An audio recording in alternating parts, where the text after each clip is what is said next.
कुछ खबरों की ओर। वाराणसी में 2022 आगामी उत्तर प्रदेश विधानसभा चुनाव को लेकर राजनीतिक सरगर्मियां काफी तेज हो गई हैं। ऐसे में सभी पार्टियां और उनसे लड़ने वाले उम्मीदवार अपनी अपनी जोर आजमाइश कर रहे हैं। उत्तर प्रदेश के पूर्वांचल का वाराणसी शहर, जिसके अंतर्गत कुल 8 विधानसभा क्षेत्र पड़ते हैं। वाराणसी की 8 विधानसभा सीट पर पिछली बार भाजपा और उसकी सहयोगी पार्टियों को जीत मिली थी। आइए हम जानते हैं कि पीएम मोदी के संसदीय क्षेत्र वाराणसी में विधानसभा चुनाव को लेकर प्रत्याशियों की क्या तैयारियां चल रही हैं। चुनावी तैयारियों को लेकर वाराणसी के रोहनिया विधानसभा क्षेत्र से वर्तमान भाजपा विधायक सुरेंद्र नारायण सिंह ने साधना न्यूज चैनल से खास बातचीत की। आप देख रहे हैं साधना न्यूज चैनल। उत्तर प्रदेश में आगामी 2022 में होने वाले विधानसभा चुनाव की तैयारियों को लेकर के सभी पार्टियां अपने अपने हिसाब से अपनी अपनी तैयारियां कर रही हैं। देखा जाए तो उत्तर प्रदेश में राजनीतिक सरगर्मियां काफी बढ़ गई हैं। ऐसे में उत्तर प्रदेश के पूर्वांचल का महत्वपूर्ण जिला बनारस प्रधानमंत्री नरेंद्र मोदी का संसदीय क्षेत्र होने के नाते बहुत ही महत्वपूर्ण माना जा रहा है। 2017 के विधानसभा चुनाव में जनपद वाराणसी अंतर्गत पड़ने वाले 8 विधानसभा पर भारतीय जनता पार्टी और उसकी सहयोगी पार्टियों का ही कब्जा जमा था। और इस वाराणसी जनपद के रोहनिया विधानसभा की हम बात करते हैं, जहां से भारतीय जनता पार्टी के उम्मीदवार के रूप में 17वीं विधानसभा का जो गठन हुआ था 2017 में, उसमें सुरेंद्र नारायण सिंह जी विजय हासिल किए थे और इस समय भारतीय जनता पार्टी के आप सिटिंग विधायक हैं। आज साधना न्यूज चैनल से हम चुनाव आगामी 2022 में होने वाले चुनाव पर विशेष चर्चा करेंगे। हमारे साथ मौजूद है सुरेंद्र नारायण सिंह जी, विधायक रोहनिया। सिंह जी, विधायक जी, आपका बहुत बहुत स्वागत है साधना न्यूज चैनल परिवार में। मैं आपके चैनल से, आपके न्यूज चैनल से देश के समस्त निवासियों का बहुत बहुत धन्यवाद करता हूं और उनका अभिनंदन करता हूं कि आज वो एक ऐसे मजबूत, जनप्रिय, लोकप्रिय नेता के नेतृत्व में इस देश के विकास में अपनी सहभागिता पैदा कर रहे हैं। निश्चित तौर पर बहुत बहुत धन्यवाद। विधायक जी, हम जानना चाहेंगे कि अभी हाल में ही 2-3 महीने बाद चुनाव होने वाले हैं। चुनाव को लेकर के आप अपने विधानसभा में किस प्रकार की तैयारियां कर रहे हैं या आपकी तैयारियां कहां तक पहुंची है? क्या मुद्दे हैं, किन मुद्दों को लेकर आप जनता के बीच जाएंगे इस बार? भारतीय जनता पार्टी का चुनाव का कोई समय और कोई विशेष मुद्दा नहीं है। आप जानते हैं कि भारतीय जनता पार्टी लगातार 5 वर्ष ही नहीं, जब से आदरणीय नरेंद्र मोदी जी इस देश के प्रधानमंत्री हुए हैं तब से लगातार क्षेत्र में है। हमारी तैयारी 5 वर्ष होती है। हम 1 वर्ष, 2 महीना, 1 महीना, 3 महीने का इंतजार नहीं करते हैं। आज हमारा सबसे बड़ा मुद्दा विकास का मुद्दा है, राष्ट्रवाद का मुद्दा है। भारतीय जनता पार्टी धर्म और जात की राजनीति नहीं करती है, इसलिए हम हमेशा तैयार हैं चुनाव के लिए। चुनाव जब भी हो जाएगा, भारतीय जनता पार्टी पूरी दमखम के साथ अपने कार्यकर्ताओं के बल पर, अपने नेताओं के बल पर, अपने काम के बल पर चुनाव लड़ेगी।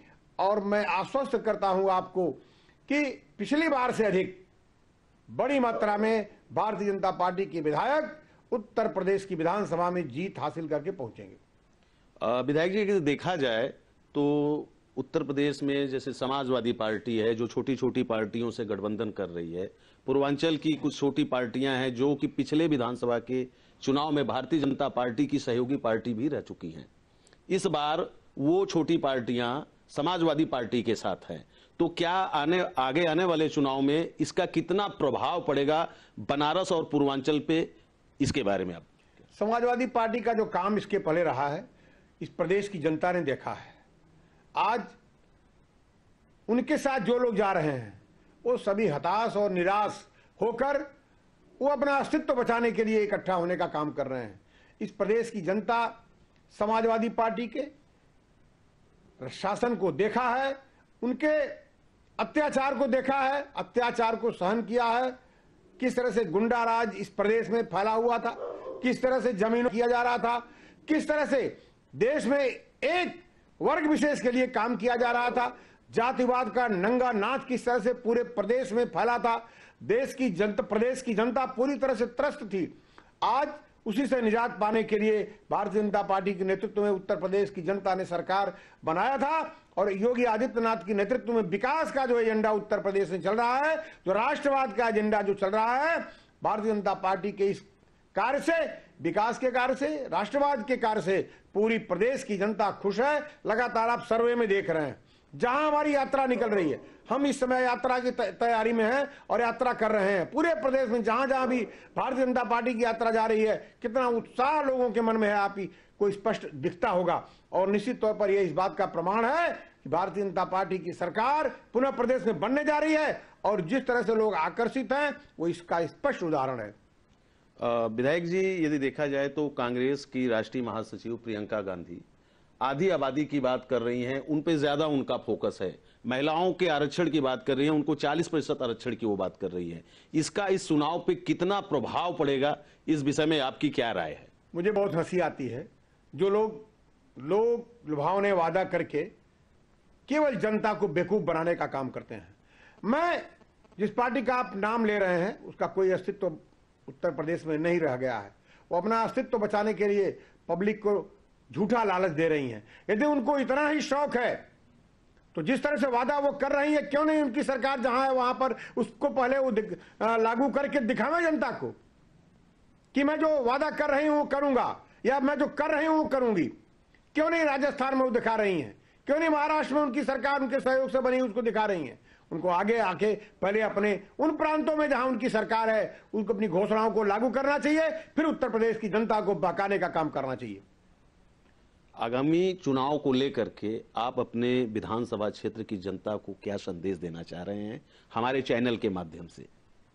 मैं 5 वर्ष तक लगातार क्षेत्र में रहा हूं। मैंने 5 वर्ष तक ईमानदारी से काम किया है। 5 वर्षों तक जहां जहां सड़कें नहीं थी, अपने विधायक निधि अथवा अन्य विभागों के माध्यम से, माननीय मुख्यमंत्री जी के सहयोग से, आदरणीय प्रधानमंत्री जी के विधायक निधि अथवा उनके कार्यों के उनसे सहयोग लेकर मैंने इस क्षेत्र में पूरी ईमानदारी के साथ काम किया है। और शायद पूरे प्रदेश में मैं उन गिने चुने विधायकों में होऊंगा कि जो केवल विधानसभा सत्र चलते समय ही वहां रहता हूं और उसके बाद क्षेत्र में रहता हूं। प्रतिदिन जनता की सुनवाई करता हूं, जनता के निवेदन को सुनता हूं, उनसे निवेदन करता हूं, उनके समस्याओं के समाधान के लिए अधिकारियों से अथवा जहां भी जरूरत पड़ती है मैं वार्ता करता हूं और रोज क्षेत्र में घूमने का मेरा काम है।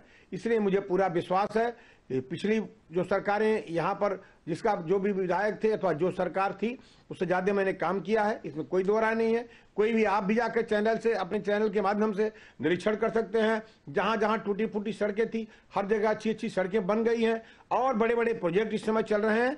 निश्चित तौर पर मेरे को कहने में कोई संदेह नहीं है कि जिस तरह से इस प्रदेश में योगी जी की सरकार ने अपने अथवा विधायकों के माध्यम से जो काम किया है, विकास का जो एजेंडा उन्होंने घोषणा किया था उसको लागू किया था। आदरणीय नरेंद्र मोदी जी जब से इस देश के प्रधानमंत्री हुए हैं तब से लगातार इस प्रदेश में जो विकास की, देश में जो विकास की गंगा बह रही है, आदरणीय योगी जी के नेतृत्व में उत्तर प्रदेश में जिस तरह से विकास की जो गंगा बह रही है उस पर सभी विधायकों ने मिलजुल कर काम किया है।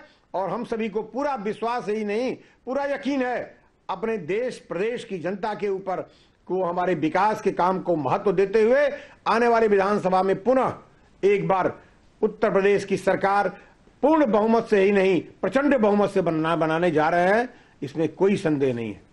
जी बहुत बहुत धन्यवाद। तो ये आपने देखा आज हमारे साथ जनपद वाराणसी के रोहनिया से विधायक सुरेंद्र नारायण सिंह जी मौजूद थे। उन्होंने चुनाव पर साधना न्यूज चैनल से विशेष चर्चा किया। आप साधना न्यूज पे बने रहिए, हम आपको बनारस जनपद के सभी विधानसभा क्षेत्रों से लड़ने वाले संभावित उम्मीदवारों से रूबरू कराते रहेंगे। वाराणसी से साथी पत्रकार अजय कुमार चौबे के साथ कन्हैया लाल, साधना।